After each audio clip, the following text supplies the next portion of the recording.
Now, quickly, on to some other issues that came up, particularly in people's comments. Pastoral care was one issue that generated a number of comments, and I guess this depends maybe on your own experience. So there was one comment that said pastoral care died out when Maury left. Now, for those who are new to our church family, Maury Cropper was in charge of pastoral care on our team up till 2005 when he moved down to Gosford as senior pastor. And so that's the perception of someone, at least, that pastoral care died out when Maury left. Of course, that's balanced by at least one other comment that said, I thought a lot of the way that Phil and Louise and Derek visited me in hospital, as they're so busy. The congregation is always so warm, friendly and welcoming.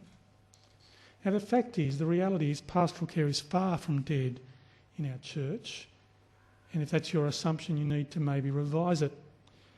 Of course, pastoral care is always far from perfect. There will always be disappointments. But around 7 out of 10 people said that in the past, they've found care in crisis, either from the ministry team or the care team or their growth groups in their own times of personal crisis, which is the way it should be. Of course, we'd like to see 100% there, and we'll work towards that. I actually don't think enough use is being made of the care that is available, especially through the care team, who are ready to help in all kinds of wonderful ways. And so when the time comes for you, again, I want to assure you that pastoral care is far from dead in our church family. Now, one of the wonderful things about MPC is the fact that we're a church that's been through remarkable change, and we've done it with remarkable unity. We've kept loving each other, and very few people actually complain. That's a rare thing in a church, and you need to be aware of that and to value it. We need to remember that for some people, that's been at big cost. Now, I want to introduce that by a couple of comments. Here's the first. Someone from the older generation who say that they were raised on tradition. They have been able to identify to some extent with radical change, but inwardly yearn for certain traditional aspects, such as the amens and the dedication of the offering and the Lord's Prayer and the musical benediction at the end. And so one person at least said it would appear that we've lost more than we've gained, but we still love our place of worship and our family of worshippers, and above all our church continues. Thank God, said someone. Now, can I say thanks to whoever wrote that anonymously, and for the reminders again of the graciousness of so many people who have been prepared to change. I think it's been worth it. I think it's one of the key reasons we are one of the very few growing Presbyterian churches. So here's a balancing comment that's a little bit more positive about the change. I'm really thrilled that MPC has taken a modern approach by moving with the times, by removing the things that make people coming to church feel uncomfortable. We're serious about spreading the gospel, but do it informally, and this is the right tack. I'm so glad we don't have a complicated service. I think we're making a really good fist at growing followers of Jesus.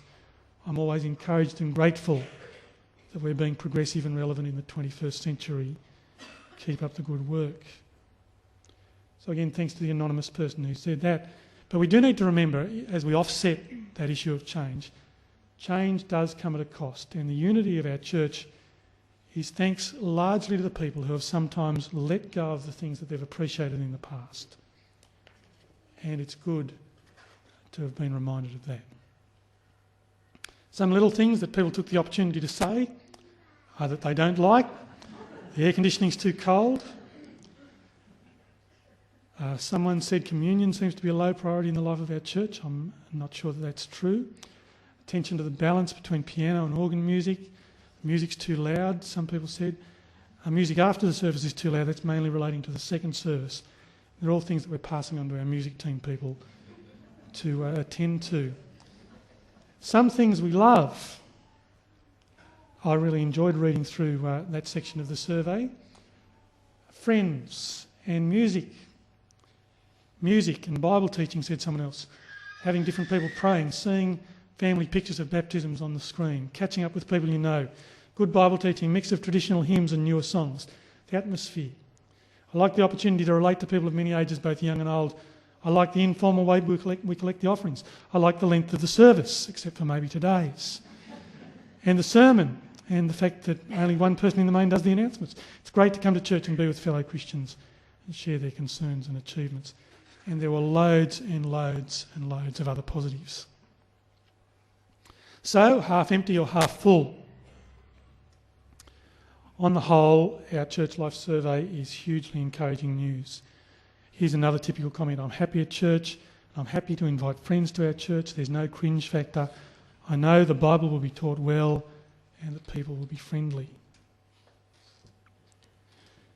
The bottom line is, by God's grace, we are a growing church and we're a loving church.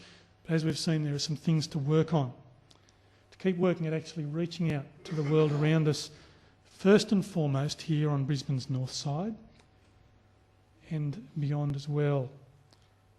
And to keep working at building our church community and loving one another.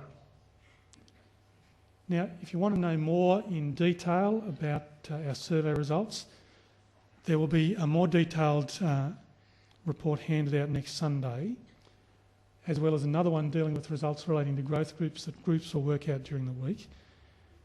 And the full set of data, if you'd like to see it and take a look, just talk to Derek or me, because we want to be quite open and not be hiding any of the results that came in.